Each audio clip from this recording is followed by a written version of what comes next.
Hey, Vin. Hey, honey. What can you say about the 747 cargo plane that crashed in Hong Kong? So it was a 747 freighter that shortly after touchdown in Hong Kong veered wildly off the runway and ended up in the water, breaking apart. What stands out to me is that there is nothing immediately apparent that went wrong with the approach or the airplane or the crew. The 747 was operated by a Turkish airline, ACT Airlines. It was being operated on behalf of Emirates Air Cargo. Flight was bound for Hong Kong, took off from Dubai, and the plane was empty. They weren't carrying any cargo.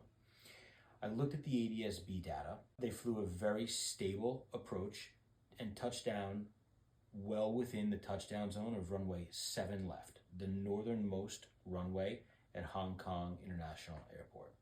The weather, with the exception of some gusty winds, but not terrible, was otherwise very favorable. There were no mayday calls or distress calls from the crew. After touchdown, during their rollout on landing, at about 90 knots on the landing rollout, they began to veer to the left.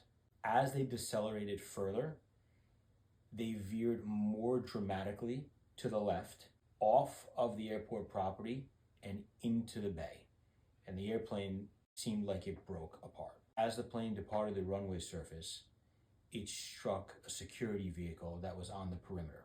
In that vehicle were 2 security workers, and unfortunately, they were both found fatally wounded, pinned beneath the 747 in the bay.